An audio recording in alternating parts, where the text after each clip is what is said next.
'Tis the season for lists and for final chapters, wink wink, and so it's appropriate for me to complete my list of the top 20 prog songs of 2025 with numbers 10 through 1. Find out who made the cut, who got honorable mentions, and who will take the 2025 Bleeding Edge Prog Song of the Year. All of that coming right up.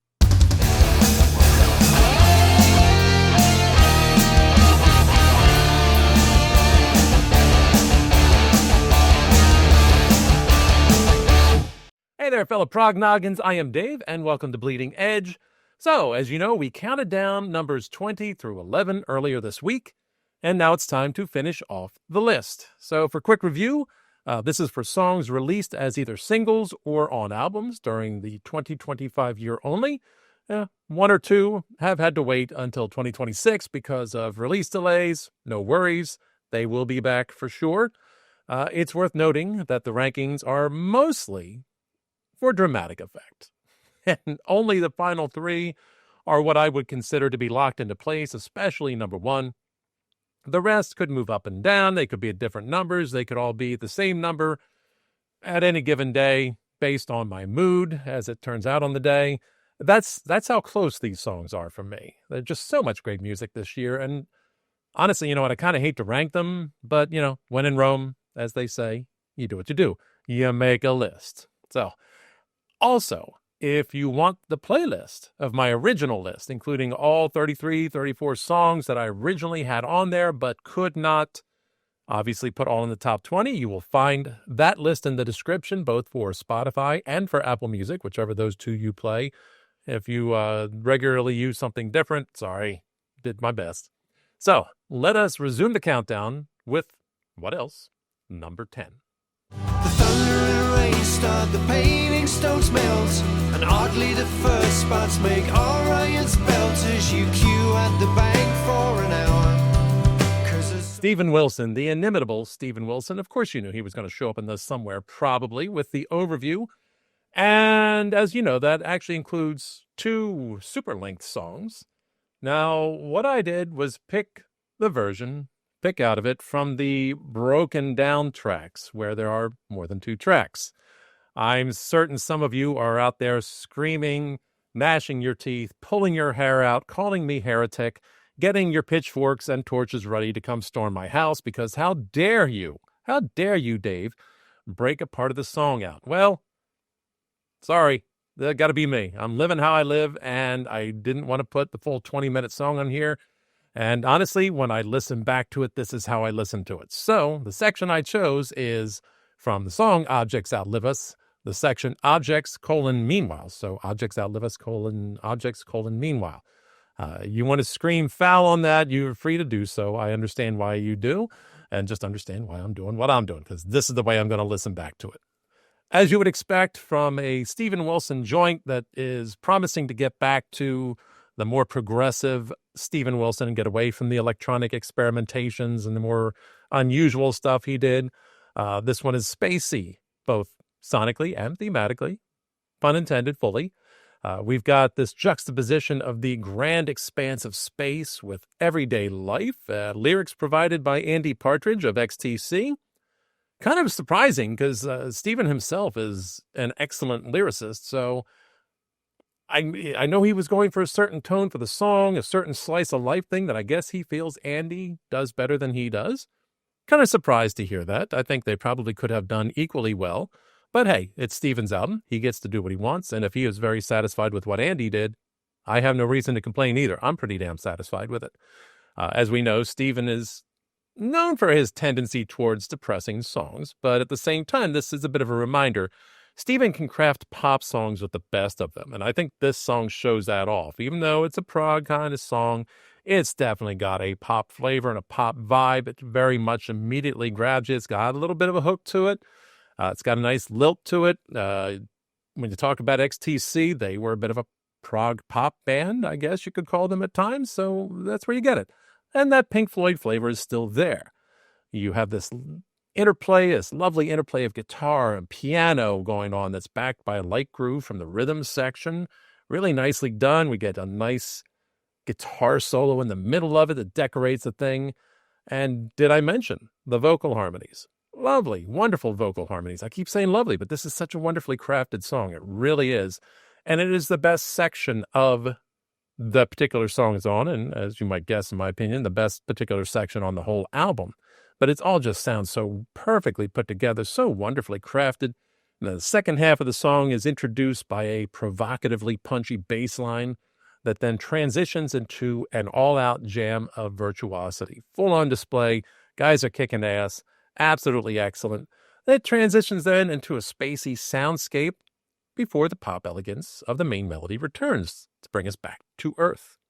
So this, for me, ranks among the best of Steven Wilson's efforts, period, but certainly among the best of his more progressive stuff from Steven as a solo artist. And maybe, or maybe not, including his work with Porcupine Tree. But this is really such a fine song, and for me represents the absolute best portion of the overview. One day it will be over, my friend. Till then it's time to fly.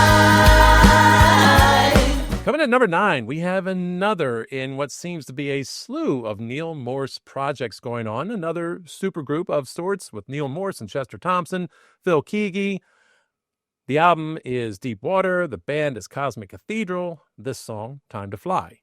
Now, you might remember back if you were paying attention when Neil was doing the promotion for this album, he talked about how this album was going to have more of a groove to it and a little more funky and things like that. And he specifically name-dropped Steely Dan.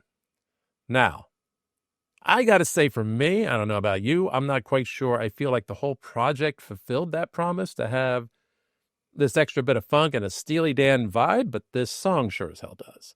It's laid back. It's got this nice yacht rock, cool jazz fusion groove that carries the tune. Neil does his best, I think. Donald Fagen style vocal, as close as he can come. I won't say he is Donald Fagen, but there's a little bit of a different texture and tone to Neil's vocals than we are typically hearing from him. And I think if you're familiar with Neil and in most of his projects, he's so often the primary writer that they almost seem to have a little bit of a, dare I say it, house style to them. And that's where I think this one does a great job of getting away from that. Now, granted, it might have something to do with the fact that Phil Keaggy wrote the song. So maybe it's that introduction of another songwriter that helped do that a bit. But everybody else got on board with it. We got female backing vocals on the chorus. We got mellotron. We got some saxophone. And you know you're always winning with me when there's some saxophone in your song. Got horn section, juicy guitar noodling, groovy drums, and a super cool tune ready-made to chill as you sip your pina colada by the pool.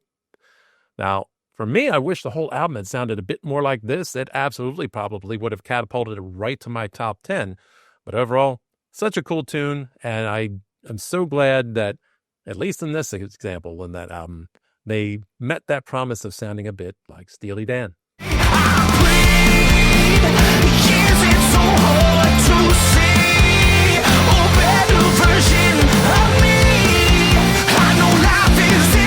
Next, we have Coheed and Cambria. You probably knew they were going to show up here at some point in time. And the song title, go take a deep breath here. The Continuum 1, Welcome to Forever, Mr. Nobody. Coheed is not known for short titles. The album title's long, the song title's long. I'm glad I'm not trying to say both of them at the same time.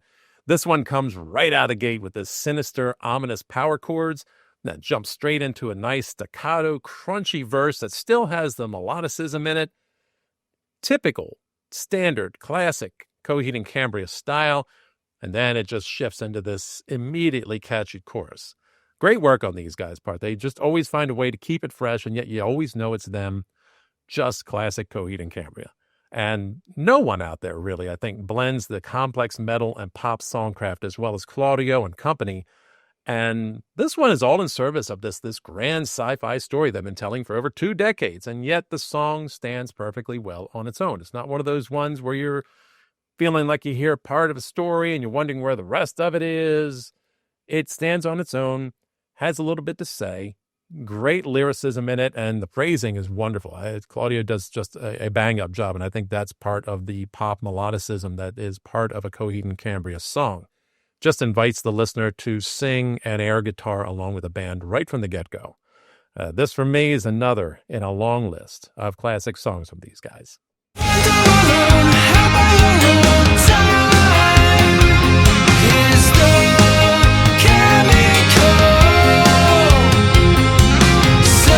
At number 7, another song by a band, and maybe the last one on this list, by a band whose album did not make my top 20, and probably for a lot of you out there, a bit surprising knowing my proclivities.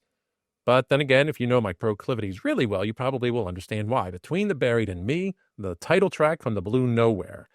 Now, as much as I like both BD Bam and as much as I like their latest album, as you know, I am a little bit old school in the sense that I really struggle when there's a preponderance of harsh vocals. If you've watched this channel much, you know that could be a bit of a barrier for me. I need my melodic cleans. I need usually a minimum of a balance of about 50-50, maybe 60-40 in favor of the melodics. If it goes too much the other direction, you start to lose me. I try to keep up, and sometimes it varies from song to song how much it bothers me. But when it's a whole album, you start to lose me a bit. Not to say that this is a whole album of those, but that is why I would say it didn't make my top 20, although it's still a great album and certainly one of the finest ones out there this year. Well, this song in particular is one of 2 songs that close out the album with clean vocals, and it's a real gem of a song for them. Now, while it might come across as a bit mainstream, almost pop for BD Bam, the complexity remains. The flowing melodies are deceptively constructed with these intricate, intertwining guitar and bass lines that weave together with the syncopated drumming. And it feels like this nice flowing wall of sound. And yet, if you really listen, there's a lot going on there. This is not something that's really simple and straightforward. Very complex in the composition. And for a band known for sudden dynamic and stylistic shifts, this is a song that subverts that expectation a bit and delivers this wonderfully melodic experience. It just explores the theme of introspection and self-examination with an uplifting musical landscape. I like that from them here. It's a song really, I don't know, feels like there's a lot of heart behind it to go along with the intellect that they are typically known for, but it just flows so nicely. And it's a song that really kind of goes against their trends, but you know, when have you ever known Between the Buried and Me to do the expected? So in this sense, when they're busy with all the progressive genre-hopping bombast, when they come out with something this melodic and straightforward, that's them doing the unexpected. And I am very thankful that they did.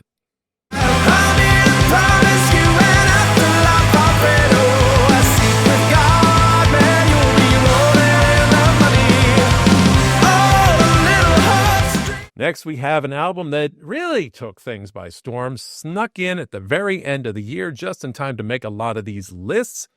Moron Police, Alfredo and the Afterlife. Now, this is such a strong and consistent album that it was really difficult for me to make a decision on which song I was going to pick, but I know this one always stuck in my head, and it was one of the first ones I heard of it. It was released as a single, if you want to call it that, ahead of time. Such a wild ride, man, this song. Opening with this chaotic, blistering flurry of notes before it shifts into these funky horns that are, I want to say at first, almost worthy of Chicago, but then upon subsequent listenings, I'm going, I'm almost hearing a little bit of Oingo Boingo in the kind of goofy rhythm to it. Next thing you know, it swung into this like tent revival riff and lyrics to match for the chorus. I, for myself, never heard the sordid world of fraudulent evangelism sound like so much fun. This sounds like a good time. The chorus just sucks you right in. It's sing-along insistence, and before you know it, you're a true believer. And as quickly and chaotically as the song started, it blows right out like a Kansas tornado. Such a cool, fun tune. It feels like it fits so much into its 2.5-minute runtime. And yes, I just said a Prog song is like 2.5 minutes. That's the only problem with it. It's too short. I want more. But thank God, there's another 13 songs on the album, and they're all pretty much just about as good. If I could see your face, destruction in the sound, if you just knew how beautiful that all of this felt. Coming in at number 5, Astronoid, Third Shot, that comes from Stargod. Now, as you know, as you've been listening to a lot of this, I do tend towards complex compositions. And that doesn't mean I don't also enjoy some of the more straight-ahead stuff. This one is really very direct and flowing, and it's used of power chords, and it's got a bit of 80s-style synths in it. Absolutely epitomizes Astronoid's shift towards more melodic and accessible composition. Gone are the meandering atmospherics, not that they were bad, they were great. And the lyrics that felt like they were kind of attached, but not. No, this one is a fully realized and composed, almost a hair metal, almost a pop song. Charging drums, urgent keys carry the song most of the way. When the guitars kick in, it's like someone just turned on the supercharger and a speeding car is accelerating and you're pressed back into C. Just glorious. And it's not even mentioning the soaring vocals and the beauty in the lyrics about facing life challenges and difficulties while chasing dreams, and also maybe looking around and wishing that some people had been able to make the full trip with you. Don't mistake their straight-ahead approach and composition for a lack of depth. Lyrically, there's all kinds of depth in this album, and that's what I think makes it just a nice blend. It grabs you with straight-ahead music that's easily, easily catchy, quickly catchy. Lost a word there, but, that's my brain sometimes. And, yeah, at the same time, feel free to bang your head, too. I don't bang my head a lot, but, this song could get me doing it with the chords in this. Very cool tune, and maybe a bit of a change of pace for me in the middle of this list. God in the souls, we tend to leave each room alive, they've taken for free, rest under these skies. All right, the wonderkind, Jacob Roberge. The song is Garden of Souls. The album is The Passing. He took the prog world by storm this year with his debut, getting a lot of accolades, showing up on a lot of lists, getting the Breakthrough Artist of the Year for the Prog Report, if I can name check some other YouTuber-type people out there. Lovely melody on this one, and I like the offbeat drums that keep it really interesting in the beginning, along with the wistful pianos and the keys. You got Jacob singing quietly, almost mournfully, a song about those that we've lost, how they live on, and those who remember them. A lot of cool stuff in this song. You get into the middle section, you got these wordless backing vocals that remind me a lot of ways of kind of 70s style. The keyboards, there's synths in there, almost Moog style synths. They could be Moog for all I know, and I may not know what I'm talking about, but it's got a 70s flavor to it. Midsection's got these nice heavy guitars that are reminiscent maybe of Kansas or whatever, without feeling like he's just ripping somebody off. It's style that would fit in the late 70s, early 80s, but it doesn't sound like he's just pulling pages out of these other artists. It is his own thing. And one of the most gorgeous choruses I've ever heard. Absolutely beautiful, both lyrically and the way it's sung and the vocal harmonies. And the midsection just kind of cranks that up a little bit there with a bridge, that more vocal harmonies and stuff. So much emotion in this song. It's such a well-done song, and it stood out for me from the minute I heard it. I don't have enough words of praise for this one. In a different time, in a different place, in a just world, this would have been a huge hit. I got to say, absolutely would have been a huge hit. Beautiful, powerful. Great job, Jacob. Looking forward to what you do next.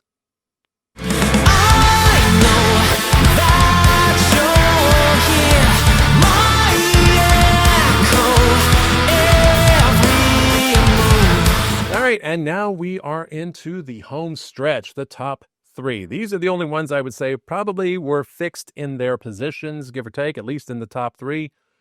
Number 2, number 3 could fight back and forth. Number 1 is a lock for where it's at, and we'll explain that later. But right here, number 3, we've got ELO with Replica from Legacy. I got to admit, I mentioned before, I slept on their debut. It got past me altogether. But I'm so glad I did not miss the second album. It's a definite step forward, and it's such a consistent album that it made it really difficult to pick just one song out of the bunch. I had that problem with several albums, and this definitely was one of them. I ended up going with this one as the single. Still, I think, an exceedingly strong song among that pack of consistently great songs, but it's also the single that alerted me to them, so it's the one that caught my attention first. It opens with these gentle solo guitars, strumming, pensive vocals, but they're slowly building the tension throughout. And as the bridge becomes a little bit more emotive, as the vocals become a little bit more pleading and the tempo becomes just a little more insistent, then bang, it climaxes into this emotionally impactful chorus. And then the breakdown in the middle of the song where it just gets crunchy, another level of post-metal power, really fits in there nicely. It just takes things up a notch. But of course, every time it takes it up, it kind of comes back down, gets a little quiet again, and then boom, comes back with a vengeance. Those brief pauses just tend to highlight the emotional strength for the chorus and the midsection to come afterwards. Just a true tour de force of melodic ferocity on this one. I just love this song and I love this album. I'm very much hoping I'm going to get more of these guys in the not too distant future.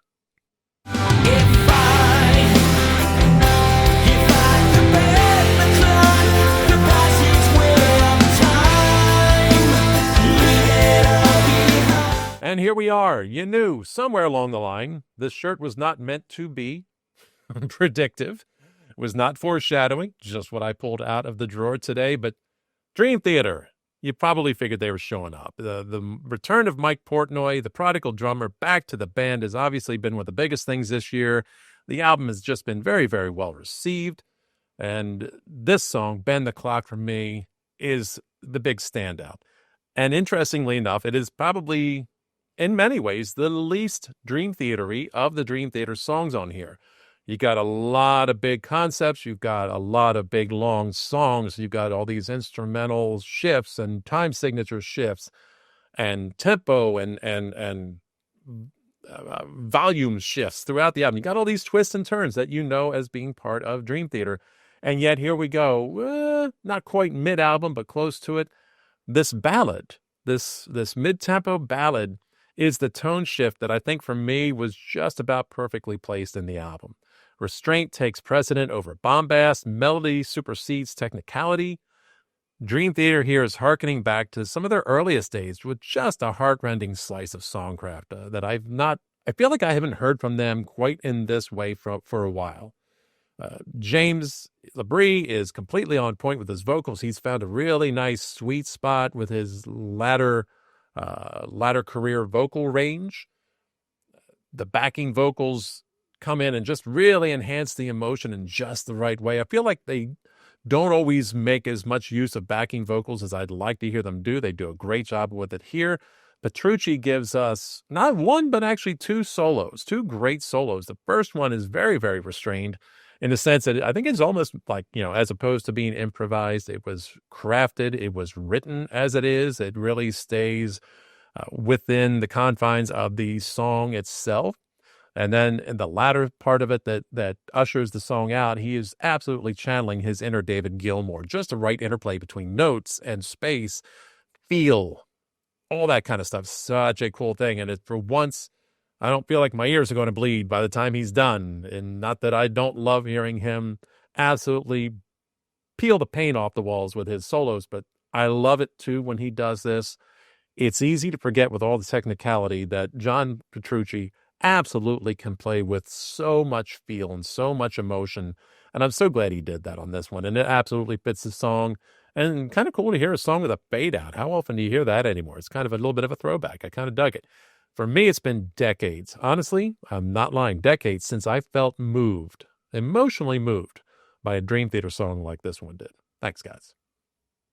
All right. And now let's take a little bit of time and look at our honorable mentions, the songs that almost made it but didn't. And who knows, on a given day, some of them probably might have actually made the top 20 and somebody else would have lost out.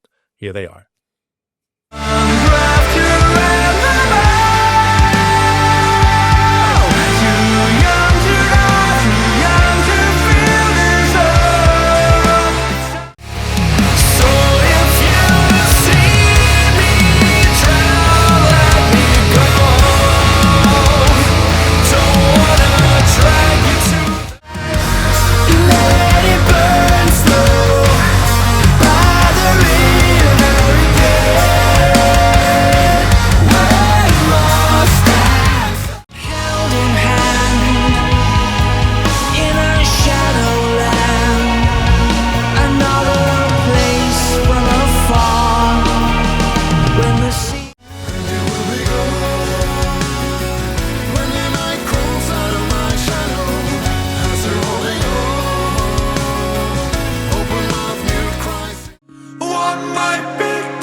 All right, and here we are.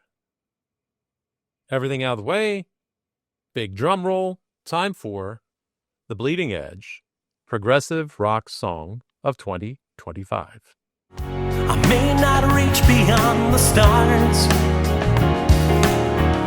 I may not reach beyond a friend or two. But yes, Great Wide Nothing, a shout into the void. I think for a lot of people, a dark horse. I think for me, it was a dark horse. Certainly, it was an album that I didn't expect to find this year. It's a band that obviously was not their debut, but I had missed in the past and caught on to this year and really enjoyed the album. I have to think, too, in many ways, it's a bit of a surprise for people that watch this channel. If you know my penchant for the metal side of prog and the more avant-garde stuff, it's unusual for something that is this comparatively mainstream to rank as high as it does, much less hit number one. What I can tell you is it's very simple for me. The more I listen to this list to try and sort these out, it came down to the emotional component for me. This is a song that clicks with me, and I think would click with a lot of us out there doing our own things and wondering how much in the end anybody is going to notice. It's about wanting to make a difference or wanting to make an impression on the world and wondering, does anybody care? Is anybody going to care when I'm all done? It's a mission statement of a song to push forward despite the doubts and the uncertainty, to do your thing despite maybe feeling at times like nobody cares. It's a song talking about determination to follow through on an artistic vision or professional goals, no matter what the world might be telling you or not telling you. Almost and worse in some ways to think that nobody out there would care at all what you're doing. And for me, as a person who is doing this YouTube thing and the podcast thing, at times to feel like exactly what the song says, like I am just talking in the void, that there's nobody out there, that nobody cares. And emotionally, that can hurt. Emotionally, that can be daunting. And in many ways, it's a challenge to an individual to see if they can keep pushing through and keep doing and not give up. And I think that's the part this song always hit me. It always spoke to me in that idea of doing my thing, and whether it's here, whether it's my job, and hoping it matters, that anybody gives a damn by the time you're done. And I'm not ashamed to say that pretty much every time I listen to this song, it brings a bit of a tear to my eye. From the gentle piano and the lonely, almost plaintive vocals of the opening, and then into the gradual build to the defiantly optimistic crescendo in the second half of the song, complete with a choir of backing vocals, and before it fades out with piano again. It's just so emotionally resonant for me, both in the lyrics and the sentiments expressed and in the way it's musically presented. It's even really a bit of an anomaly on this album that has a lot of kind of pop rock oriented stuff that is generally optimistic, even when the lyrics are cynical. This one, for once the cynicism of the lyrics is gone, it's just this emotional message to say, come hell or high water, whatever's going on, even if nobody cares, I am going to stand here and I am going to shout to the void and do my thing and let everything else land where it lands. Simple as that. Just a great song, and such an emotionally resonant song for me. So, now you have the full list. What do you think, folks? Did I screw it up? I'm certain there are going to be complaints and questions and comments. Let me know what did or didn't belong. Where did I miss the mark? Where did I make a crucial error? Drop a comment. Let me know what your thoughts are. Be glad to hear them. Always happy to discuss them. Keep it respectful if you could. And while you're doing that, if you enjoyed this, take a moment to hit like, hit subscribe, follow me on my prog rock adventures into 2026. Hoping to have some new and unusual things coming up in the new year. There's going to be a video out soon. It's going to talk a little bit about what the new year is going to look like for Bleeding Edge. But before we do get to that, The next thing, the final list, only top 10 this time because I think there were only about 20 songs on the list. Top 10 prog rock epics for 2025. That is what is coming next. Until then, this is me telling you, never fear to deviate from the norm, and as always, keep it prog.